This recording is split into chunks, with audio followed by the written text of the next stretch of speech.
か。お願いします。します。今回は湾岸ベースに出店されてた帰りにお声掛けして久々にちょっと VAB をやったんで、じゃあ次は ZD8 新しい一応86と BRZ あるんですけど BRZ まだやったことなかったんで、これを機にぜひやらせてほしいということでやらせていただいてるんですが、どうですか、なんかこのコンドエンジニアリングさんのデモカなんですね、これね。デモカです。はい、やってることで言うと、まあ多分外装で一番派手なのはバイナルだとは思うんですが、それ以外は何があるんでしたっけ？オリジナルやとボンネットとウイングボンネットですね。いいですね。確かに、まずBRZ 結構可愛い丸い形状が多いと思うんで、このまたボンネットのね形状が似合ってて、これすごいな。ウェットカーボンで FRP とカーボンのハーフとフルカーボンと、塗り前提のフル FRP もあるんですよね。はい、3つの展開です。なるほど。確かにこの BRZ とかもボンネット黒にしてもかっこいいですけど、同色もかっこいいと思うんで、はい、ちょっとせっかくだったらこれボンネットの形状裏見たいんですけど、見れますこれ？はい。あんまダクトもでかすぎないとこがいいですね。そうですね、はい、結構他のメーカーさんだとこうもう結構大きいダクトついてる人もいるんですけどね。結構 VAB と違って、はい、車のデザインが丸くなっちゃったんで、確かにそのままのデザイン使っても似合うんかなっていうところがあって、ちょっとイメージ変えて結構変えてますよね。はい、前のやつだと結構角バタね大きいスクープがついてたんですけど、これは結構シンプルで、これは裏は FRP だいぶ軽いですね。もう風で飛んできそうなぐらいですもんね。ダンパーがちょっと入ってるんで。なるほど。これも一応うちのオリジナルのそうなんですか。これ商品で筒はこれつっかえ棒かなんかがあるんですか？そうですね、ここにつっかえ棒がなるほどここにありますね。いいですね。これ裏骨は基本純正形状なんですか？そうですね、純正で型取ってそこから切って樹脂で成形っていう形で。じゃあ裏骨は結構もう純正形状だと合成的には問題ないって感じですね。そうですね、骨もしっかり残せるとこは残してるんで。でも多少は軽くなってるんですよね、やっぱ。そうですね、多少だけ。これ普通のカーボンボンネットって結構グニャグニャするじゃないですか、軽いやつは。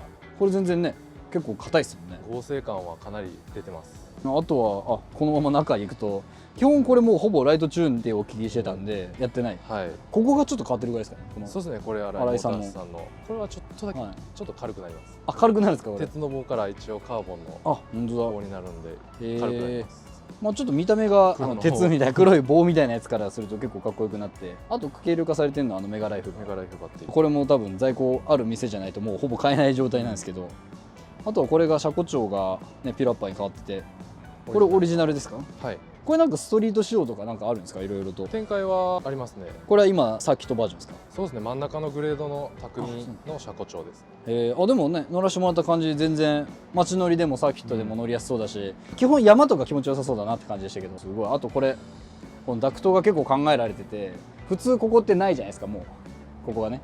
ただこれはちゃんとこう受けが作ってあるんで、これ水どこ流れるんだろう。ここか。そうですね。そこね。この水路通ってこのその間から来るんだ。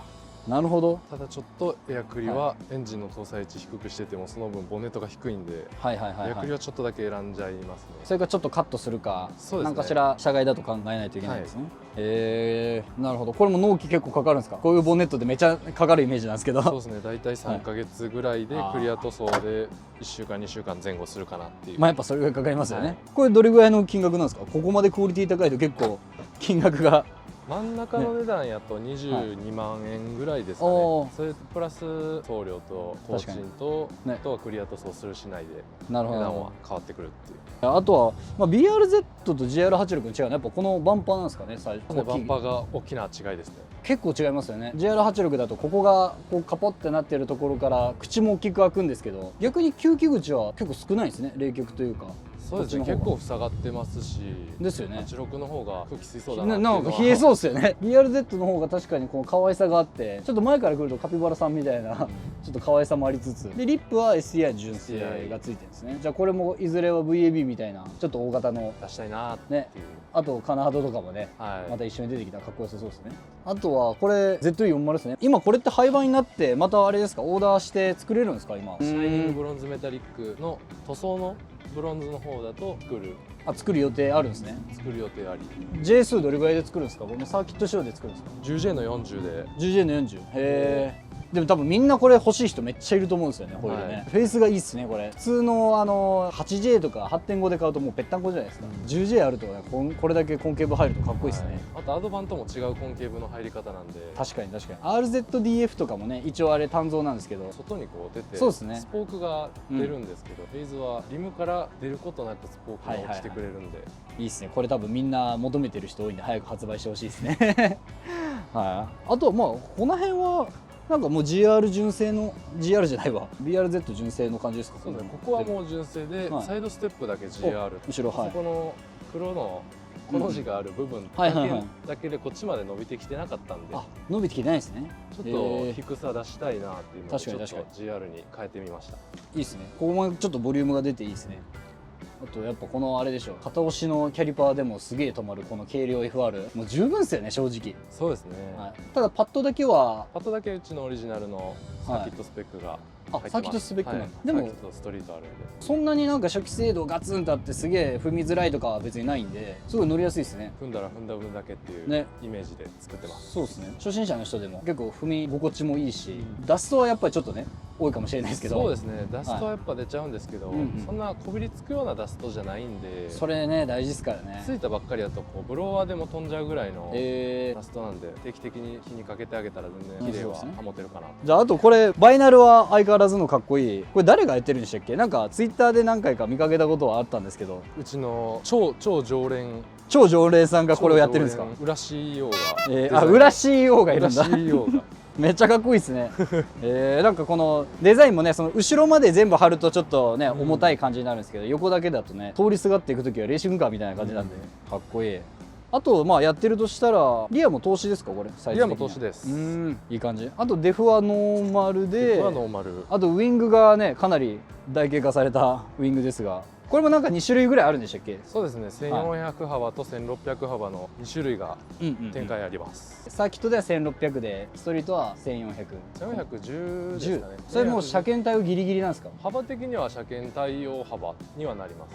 じゃあそっちの方が測られても問題ないと。サーキット行くんだったら1600が欲しいなって感じなんですよね、おそらく。フロントのエアロとのバランスですかね。今だったらこの1410でもいいかもしれないですね。そうですね、1600やとちょっとサーキットのテストではちょっと効きすぎかなっていうことやったんで、1400に変えて走ってました。はいはいはい。あとこれまだ試作とお聞きしてるこのまた VAB にもついてたかっこいいやつ、これ販売予定なんですよね。はい、いいですね。これもなんか VAB とかはこういうのは結構あるイメージですけど、86系ってまだこういうなんてそんなないのかなってイメージなんですけど、これもフィンもそんなにでかすぎず小さすぎず、ほどほどに、はい、あとこのマフラーがね、これだいぶ特徴的な86系のマフラーって太いの多いじゃないですか。そうですね、だいたい100パイで出てくるとか、大きいやつだと120とかがあるんですかね。はい、これだと多分90ストレートみたいな感じですね。はい。でもちゃんと太鼓ついてるんで音が整ってますよね。はい。これ多分まっすぐだったらバリバリしちゃうと思うんですけど。そうですね。これはあれがつけられるんですね。アクティブサイレンサー。アクティブサイレンサー。かなり静かになるやつで。もう廃盤になっちゃったんですけど。もうないんですかね。はい。なるほど。で確保できる分はあるんで、欲しい方は早めにって感じですね。あとこの焼きもね、これ焼いてるっていうよりかは勝手に焼けたみたいなこのチタン独特の、あと薄いっすねめちゃくちゃ。そうですね、かなり薄い。多分これちょっとポンって叩いたらすげえいい音なんじゃないかな。ね、めっちゃ薄いいい音だ。これも一応焼きなしの本当に無垢のチタンパイプが出てくるタイプと、タクミンプロジェクトのロゴと焼きが入ってるちょっと派手なタイプと、これは焼きありのロゴありのものになります。本物の素材を焼いてるからめちゃめちゃ綺麗ですね。ステンレスを色付けしてるのはねちょっと微妙ですけど、あとこれアームが変わってるんですね、この赤い。はい、リアのストローク稼ぐために GP スポーツのアームを入れてます。結構後ろから撮影してるとめっちゃ目立ってました、あれ。そうですね、特に右から。そうですね、こっち多分スカスカなんで、やっぱいいですね、この左斜め一本だし、なんか昔のチューニングカーみたいな感じでね、いいですね。これエキマニと触媒は純正なんですよね、確か。純正です。それでもこんな綺麗な音が出るっていう。吹かすとうるさいんでアイドリングだけできます。はい、はい。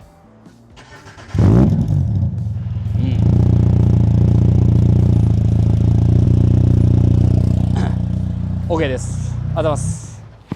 結構配圧高いですね、やっぱり90だと。なるほど。まあ昔でいう水平対向といえば不当調みたいなのあったんですけど、あとこれ多分触媒なしとかにしてサーキット走ったらめちゃめちゃ感高くなりそうですしね、かなり音は出ると思いますけど、かなり出そうですねかっこいいな。やっぱ結構このセンターマウントも似合うんですね。ウイングっていうとやっぱりこう端っこ付けとか結構多いですね。サイドでこ多いですよね。あとなんかバリスさんとかだとこの翼端板がこの分離式じゃなくて一体成形のやつとかね多いですけど、ここまでやるとやっぱりドシッとサーキットスペックな感じになりますよね。かなりレーシーに、もう内装もシンプルにシートと4点が入ってるだけ、本当だ。シートぐらいですもんね。何も変わってないですね。だってこうハンドルもね地味に持ちやすいですよねこれめちゃくちゃ、テストドライバーの人にも別にこのままでいいよって言われてるんで、特に変えてはないですね。シフトもねすごいちょっと乗らせていただくとシフトもめちゃくちゃもう純正でこれショートいらないんじゃないかなっていうね、これですからね。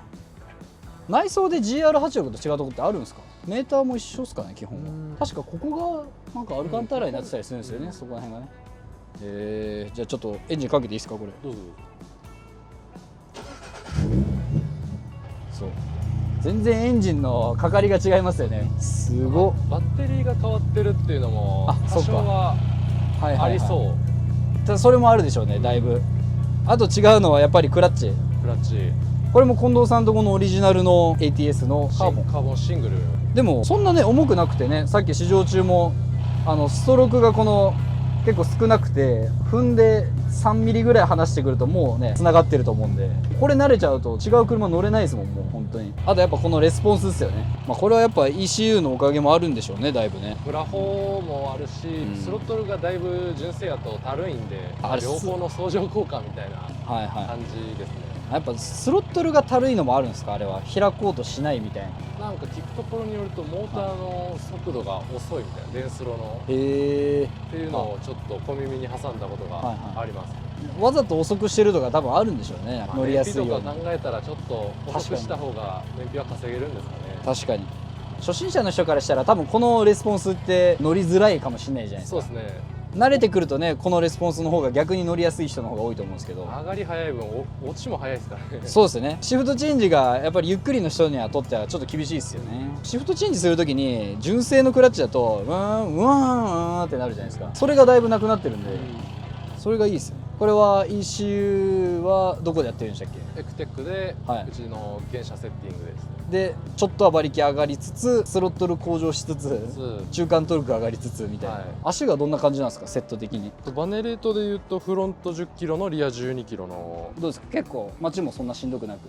バネレートが緩いやつに比べるとちょっとコツコツ感はあるけどやっぱり収まりもいいし、確かに、適度なロール感とかも残ってるんで、かなり乗りやすいし、ワインディングとかシーズンに 1,2 回サーキット行くとかであればもう全然楽しんでもらえるんじゃないかなとは思います。タイヤとパッドそれだけ変えれば本当めちゃくちゃ楽しい車になりますもんね。デモカーってやっぱやりすぎても人が真似できなくなるんで、ちょうどいいライトチューン。どうだろう？ VAB と同じでもうパッケージとしてはもうユーザーライクをキーワードというか、新車で全部金額合わせても500万円以内ぐらいでは収まります。200万あればできますよね多分この仕様に。はい。じゃあぜひこれはちょっと走りいきますか。はい、お願いします。お願いします。ハンクラを使わないでおこうとするとダメですね。そうですね。これやっぱ慣れちゃうと純正とか乗れないでしょ。ツインですらちょっとたるいなってなってます。すげえ。でも全然レスポンス違うっすねもうここからね。違う。だって純正めっちゃ重いじゃないですか。重いですね。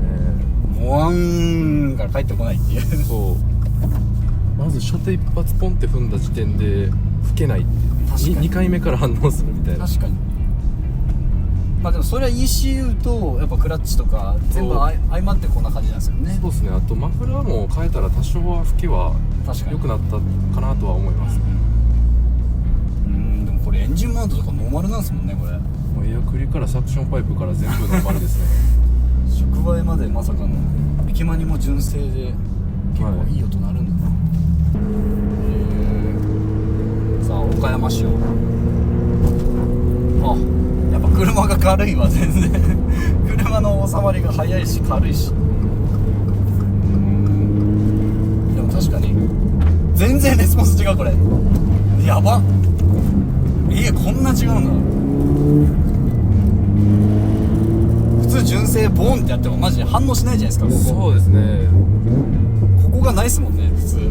その間のボン1回ないですね。ないですね。あ、すげえバツバツつながるし。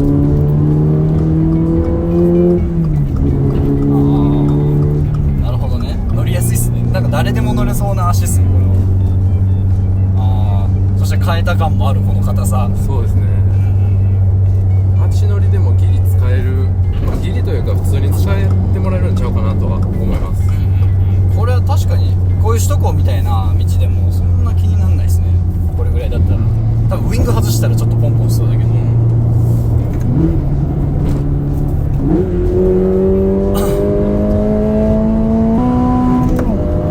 かに上の周りいいっすね純正より。多分 ECU 書き換えてるからかわかんないですけど、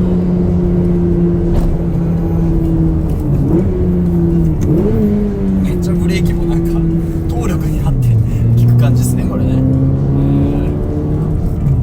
純正のパッドもそんな初期の立ち上がりがすごいパッドではないんで、割と使いやすいとは思います。使いやすいですね。もうだから軽い車は別に対向いらないんだよな。これ十分これで効きますもん。さすが坂口さんセット。こ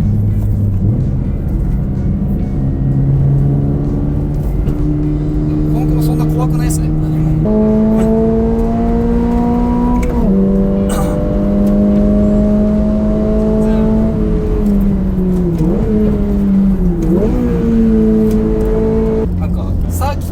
楽しい足っていうよりかはストリートも走れてタイムもそこそこ出るっていう。全然走れると思います。なんか一番みんなが欲しいところかなっていう。サーキット全振りしたらもうちょっとロール抑えたいとか。そうですね。結構ノーズダイブするんでこの車だからそこら辺またレート上げたいなとか思うかもしれないですけど、これぐらいの足の方が動きが分かって荷重移動分かりやすい足ですねこれ。セットを岡山でしてるっていうのがあるかもしれないですね。高速サーキットですからね結構。割とヘアピンとかちょっときつめのコーナーとかもあるんで、まあそっか、あんまりフロントバネレート上げると、ね、次頭入んないんだな。すげえ。でも86すごいですね。変わってるといったら多分クーリング機能の方が効いてんじゃないかなと思うんですけど。そうですね。結構熱いエンジンじゃないですかこれも。耐久とかで走る人はみんなオイルクーラーつけたりとか。油温が厳しいですね。水温に関してはもう全くノータッチで、サーモスタットレベルでも全然対応できるんで、オイルクーラーは一発のアタックだったらいらないんですけど、やっぱりユーザーは 2,3 周行きたくなっちゃう時もあるんで、2,3 周でやっとこうタイム調整するみたいなのありますもんね。タイヤとかもあるし。なんでオイルクーラーは欲しくはなってしまいますね。そうですね、欲しくはなりそうですね。ただでも純正でここまで走れるのすごいですよね。ウイングとマフラーとボンネットボンネットですね。あとはエアロはもう純正オプションみたいなやつをちょろちょろっとつけて、これ一回このクラッチ体感したら多分もう戻れない気がするな。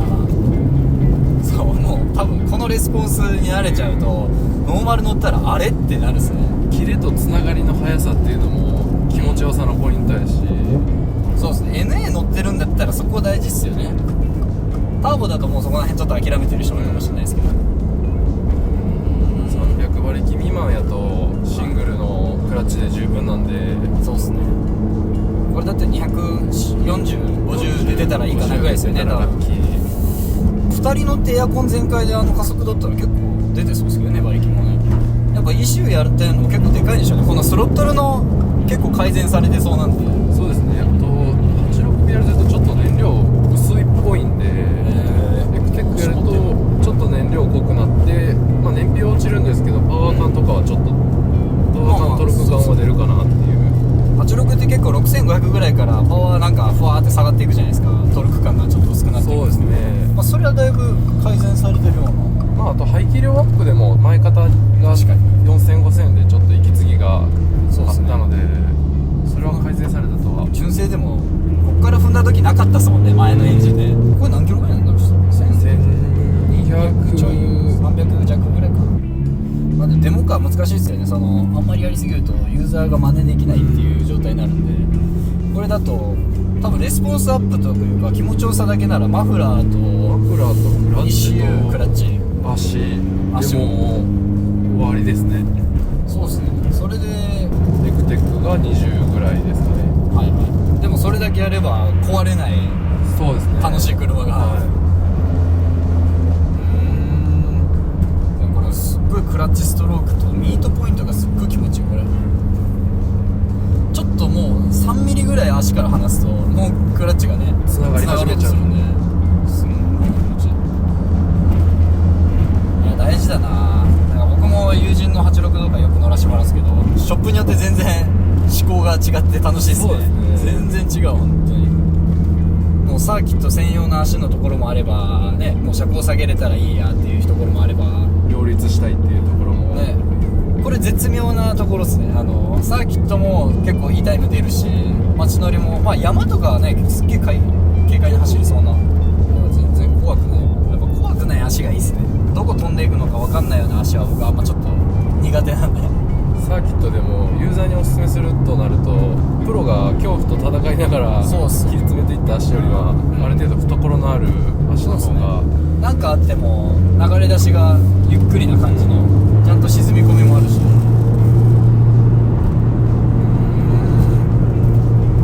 るほどね。いやすごい気持ちいい。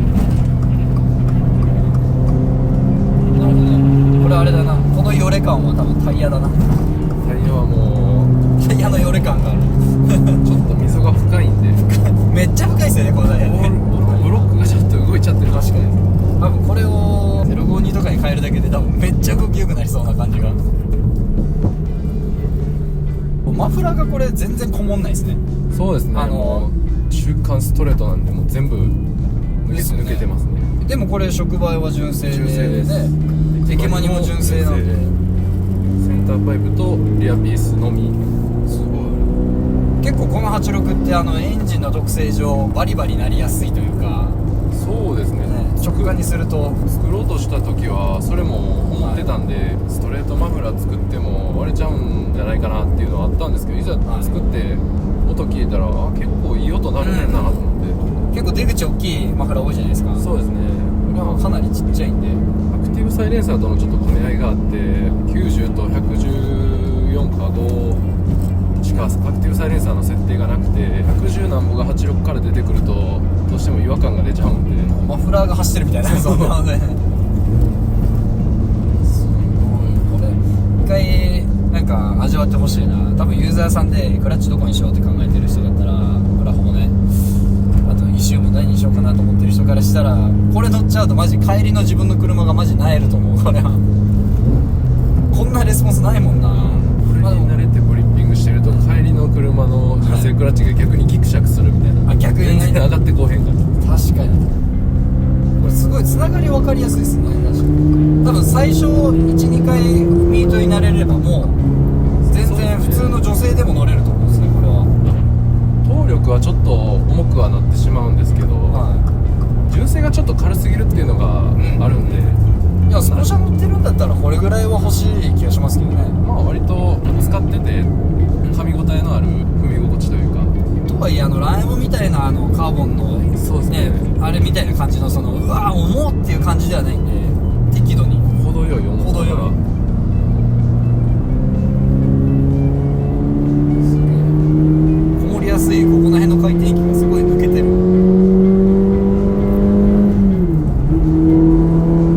外はうるさいかもしれないですけど、下手な純正マフラー、純正じゃない車検対応マフラーよりは中はこもらないかもしれない。あ、そうですね。僕もそう思います。これにね、みんな触媒ストレートとかにしてもまたサーキットでは結構甲高い音出るんじゃないかなって気もしますし、